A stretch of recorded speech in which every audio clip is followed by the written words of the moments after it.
Nouvelle page de Ravouta, émission de pensée juive sur 94.8 RCJ. Vous pouvez télécharger gratuitement l'application de RCJ ou retrouver tous nos podcasts de pensée juive sur Amazon, Spotify, Deezer, iTunes ou également en direct sur la chaîne YouTube ou Facebook de RCJ. Mes chers amis, le mont Sinaï, dont nous parlons plus fréquemment depuis un certain temps, puisque le mont Sinaï est mentionné dans de nombreuses sections bibliques, alors qu'il avait déjà été mentionné dans le livre de l'Exode. Lieu où la parole divine se transmet au peuple d'Israël par le biais de la bouche de Moïse et parfois également de Aaron. Lieu de tous les dangers, de tous les risques, non pas parce que c'est un désert, aussi hein, le risque du désert, pardonnez-moi, mais surtout aussi parce que le Sinaï, c'est selon certains commentaires, au niveau de la musicalité du mot, très proche du mot Sina, qui signifie la haine. Alors, dans de nombreux commentaires que vous avez sûrement entendus, on parle euh, de cette transmission qui aurait suscité toutes les convoitises et les discussions avec les nations, pour lesquelles les 10 paroles pouvaient constituer à la fois un défi civilisationnel, culturel, et puis aussi une menace par rapport à certaines mœurs qui pourraient être entravées par les 10 paroles et également toute la Torah. Mais la haine, c'est parfois aussi la haine de soi, qui peut vicier un lien amoureux que nous tissons avec l'autre. La haine de soi parce que lorsqu'on sort d'Égypte et qu'on est confronté à la vacuité de l'environnement du désert, où on saisit ce lieu comme le lieu de toutes les possibilités de reconstruction de son être, où on peut reproduire de manière exacerbée tout ce à quoi on a été confronté alors qu'on était esclave. Séquelles de la vente de Joseph,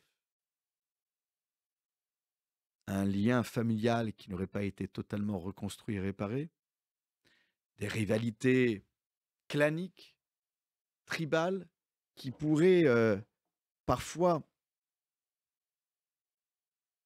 entraver, encore une fois, cette capacité à écouter l'autre. On ne peut pas prétendre être réceptif à la parole divine si on n'est pas également réceptif à la parole de son prochain. La montagne du Sinaï, c'est certes le lieu de la révélation de la Torah qu'on a célébrée, mais c'est aussi et surtout sceller une alliance. Vous le savez, le dénuptial que nous voyons dans nos rituels de mariage religieux, ce dénuptial incarne plusieurs symboliques. La précarité de la condition humaine, une invitation à l'humilité, parce que parfois, en point culminant de sa joie de s'unir à l'autre, on pourrait en oublier les autres. Et le dénuptial, c'est aussi la symbolique de la montagne du Sinaï, devant laquelle un peuple a scellé une alliance, a contracté alliance. Et la ketouba, acte dans lequel s'engage le khatan, le marié, est souvent comparé à la Torah reçue au mont Sinaï. Le Sinaï, c'est donc un défi lancé à l'endroit du peuple d'Israël. Ne pas reproduire ce que nous avons vécu dans le passé, en Égypte et même avant l'Égypte, et pouvoir saisir l'occasion d'une alliance qui va être scellée publiquement. La montagne du Sinaï, c'est aussi la question du foyer d'Israël. Et le dé nuptial incarne aussi cette maison dans laquelle le marié accueille sa kala, sa future épouse. Et pourquoi vous parlez de la montagne du Sinaï? Parce que la montagne du Sinaï, disais-je dans mes propos liminaires, a été le lieu de tous les défis. La question de la réceptivité à la parole de Dieu, mais aussi la question de l'accueil de son prochain. Comment faire en sorte de ne pas s'approprier exclusivement la Torah alors qu'elle appartient également à mon voisin? Quel que soit notre degré d'observance, quelle que soit la fonction que nous occupons, nous sommes tous égaux devant cette célébration. Qu'on soit prince d'Israël, qu'on soit chef de tribu, qu'on soit en bas de la hiérarchie sociale. Et j'aime cette explication à propos de cette expression Neged Har, face à la montagne, littéralement contre la montagne. C'est un face-à-face frontal. Comment, dans un espace qui n'invite pas à se préoccuper de la place d'autrui, parce que ce n'est pas la montagne la plus majestueuse, parce que l'espace n'est pas le plus large pour accueillir 600 000 âmes d'Israël. Eh bien, cette notion que nous retrouvons dans certains commentaires rabbiniques, Chelek Yafé, ne pas se soucier juste de la part et de l'emplacement que nous avons face à la montagne du Sinaï, mais de se soucier de la manière avec laquelle mon voisin va pouvoir, avec la même acuité, recevoir cette Torah. C'est toute la question de la place de l'autre dans une relation de mariage. Ce mariage entre Dieu et Israël, que je voulais évoquer à travers cette alliance, ce mariage scellé entre Dieu et le peuple d'Israël. Lorsque nous regardons attentivement le chapitre 19 du livre de l'Exode, Paracha Yitro, nous voyons qu'il est évoqué avec moult détails les sensations ressenties par le peuple d'Israël. Dans ce chapitre 19, précisément le verset 17 et 18, alors que déjà dès le verset 16, on nous installe le décor avec des tonnerres, des éclairs, une nuée épaisse sur la montagne, un son de chauffard très intense. Tout le peuple est saisi de frissons dans le campement. Et lorsque Moïse fait sortir le peuple d'Israël au-devant de Dieu, eh bien, ils s'arrêtèrent, ils se figèrent au pied, au-dessous de la montagne. Et la montagne était toute fumante, parce que l'Éternel y était descendu. Et là encore, on nous dit non plus que le peuple tremble, mais que la montagne également tremblait violemment. Tremblement, frisson, sensation confuse. On imagine deux jeunes époux sous le dé nuptial saisis de tremblement. Pourquoi le texte biblique évoque de cette manière l'alliance? Est-ce que le mariage n'évoquerait qu'angoisse, tremblement, frisson, au point d'être figé? Cette description biblique force le trait à bon escient sur ces tremblements. Lorsqu'on regarde les commentaires kabbalistiques, on nous explique bien que l'atmosphère était très singulière. Que cette peur, cette crainte révérentielle ne pouvait donner naissance, pour ces commentaires kabbalistiques, qu'à une alliance d'amour, faite d'amour et d'engagement. Comment passer du frisson, du tremblement, à la conscience de ses responsabilités, sans pour autant édulcorer l'amour qu'il convient d'installer dans un couple? Et j'ai toujours pour habitude, lorsque je reçois des couples qui désirent s'unir sous les auspices de la présence divine, sous le dénuptial, sous la choupa, de leur expliquer qu'en fin de compte, que cela soit l'acte de la ketouba, l'acte du mariage, ou la célébration, il y a toutes sortes de choses qui peuvent paraître contradictoires. Vous avez la bénédiction, vous avez les chants, les louanges, et puis vous avez quand même quelque chose d'assez solennel et grave, c'est-à-dire la prise de responsabilité. C'est tout cela que nous allons évoquer juste après la pause musicale rafraîchissante. Mes chers amis, nous voilà de retour pour poursuivre ensemble cette réflexion sur ce dénuptial si atypique que fut la montagne du Sinaï. Si atypique parce que je me dois, en toute transparence, vous livrer ce commentaire de Rachid très connu et en même temps très dérangeant. Mais Rachid ne s'inspire que du Talmud. À propos d'être figé en dessous de la montagne, Rachid cite ce commentaire terrifiant dans extrait de Talmud Shabbat à propos de cette idée que Akadosh Baruch Hu, le Saint béni soit-il, a un tant soit peu mis le peuple d'Israël face à ses responsabilités en les poussant dans leur retranchement. Si vous acceptez la Torah, tant mieux. Dans le cas contraire, cette montagne sera votre sépulture.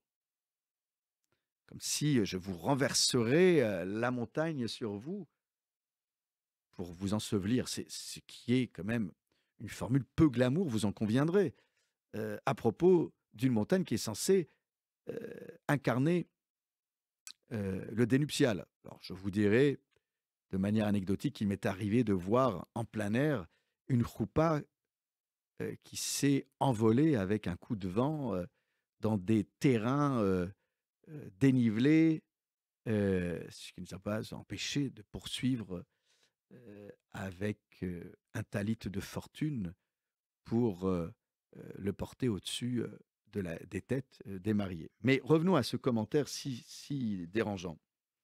Et c'est là où je vois dans les commentaires mystiques une force qui peut ne pas convaincre certains, mais une force à chaque fois de transformation, non pas pour atténuer les effets du commentaire, mais en disant en fin de compte, ce qui expliquerait pourquoi nous considérons que la montagne du Sinaï est une choupa, c'est qu'il est vrai que cette montagne était là au-dessus de la tête des enfants d'Israël. Mais être au-dessus des têtes des enfants d'Israël, ce n'est pas nécessairement pour les écraser, c'est pour les couvrir.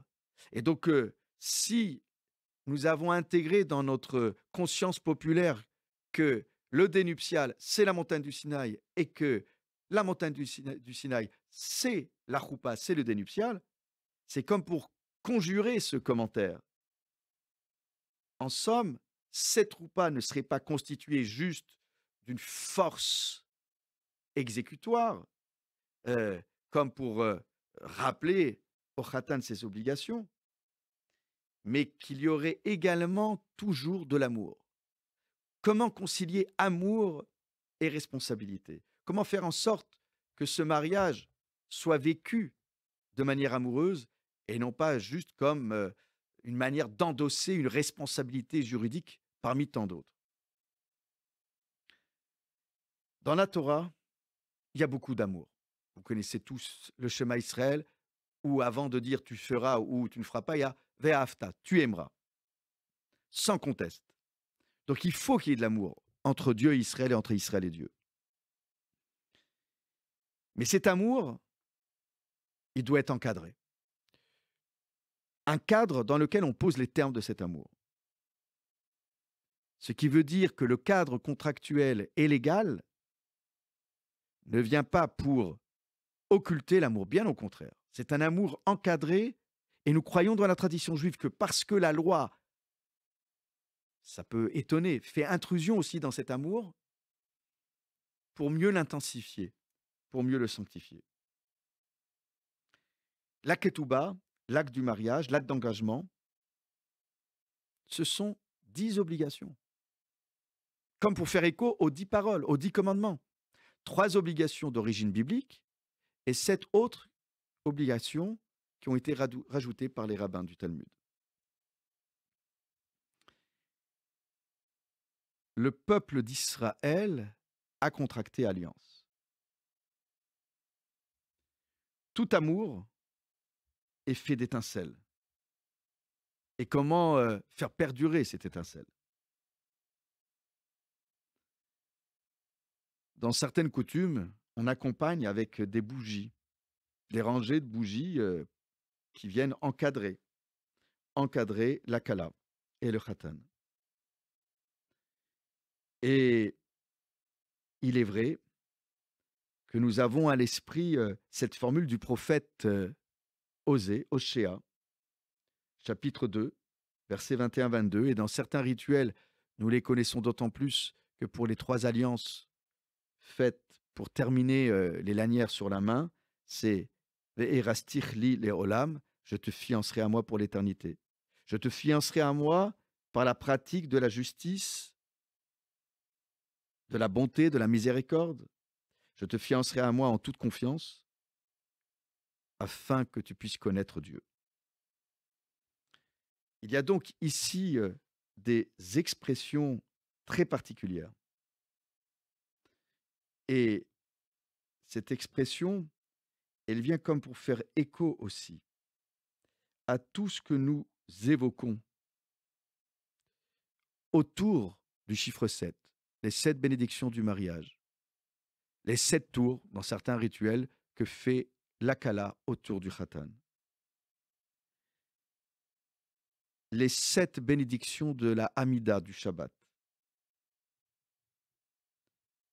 Les 7 manières aussi d'exprimer un sentiment amoureux. C'est tout cela que nous reverrons dans une prochaine émission dans les moindres détails. Vous aurez compris, mes chers amis, qu'autour de ce chiffre 7, Sheva en hébreu, le Maharal de Prague y voit également une notion de satiété, de complétude, puisque si vous prenez les consonnes du mot Sheva, le Shin, le Bet, le Ayin, vous avez le mot Savea, qui signifie en hébreu rassasié. Il y a donc ici un désir de satiété, un désir de prolonger la sortie d'Égypte et la traversée de la mer Rouge. Et donc, si j'évoque avec vous cette notion de la montagne du Sinaï, c'est tout simplement parce que elle n'est pas une fin en soi, mais elle est un passage obligé. Le passage sous le dais nuptial. Le passage sous la montagne du Sinaï. Mes chers amis, comment entretenir cette étincelle? Comment faire en sorte qu'elle puisse se pérenniser? C'est le fameux cadre.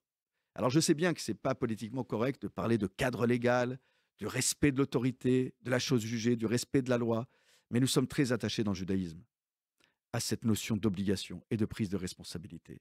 Et c'est pour cela que j'évoque toujours avec le couple qui se trouve devant moi pour la préparation spirituelle au mariage, cette difficile mission de faire en sorte que cette cérémonie soit à la fois grave, solennelle, mais aussi joyeuse, remplie de bénédictions et d'amour.